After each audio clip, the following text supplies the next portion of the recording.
Nobody likes to go to a funeral. They're sad. There's a dead body in the room. There are flowers everywhere. I'm allergic. And worst of all, you never know what to say. In the United States alone, more than 6,000 people die every day. That's depressing. Many find it difficult to know just what to say in the face of death. As a result, they either say nothing or they say something unhelpful. What are you going to do with his golf clubs? I play a lot. I'm going to miss him. A whole lot. He looks good. He was cremated. Is there going to be a buffet? He died doing what he loved. He overdosed. Don't think of it as losing someone. Think of it as gaining a guest room.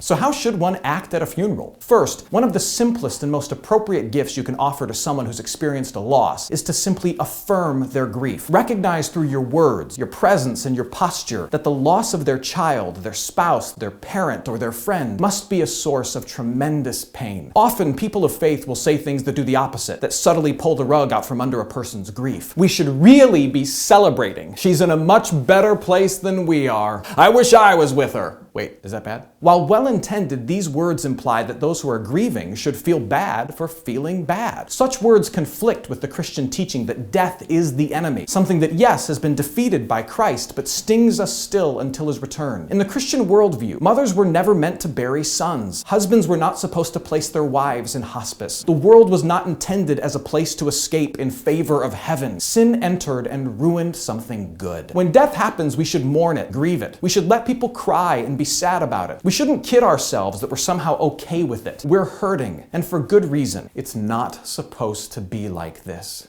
And for Christians, the only answer is for Jesus to return and fully and finally fix it. Second, we should avoid explanations. In the face of every tragedy, there is one question everyone wants to know the answer to. What's for dinner? No. Why? And it's tempting to try and answer it. God needed another angel. I think by taking him, God was protecting him from something worse. God allowed this to teach us a lesson. You're kidding, right?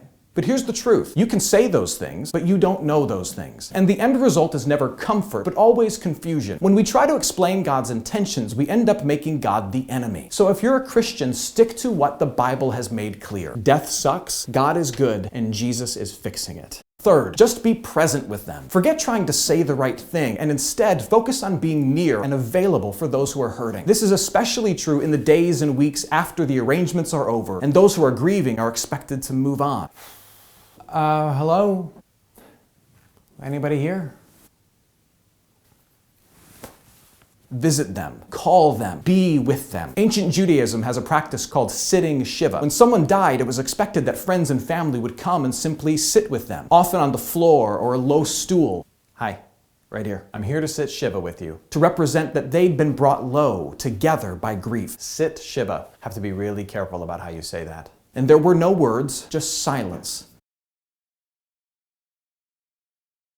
Sitting with them in their grief. The rule with Shiva was that you did not speak unless the mourner spoke first to you. You see, often our words get in the way. Often our efforts to comfort them is really about making ourselves feel better. The truth is that what people need most are not words for their grief, but to know that though this person they desperately loved is gone, they are not alone in their grief. What can you say to someone in the face of such sorrow? What about simply, I'm sorry, I love you, and I'm here?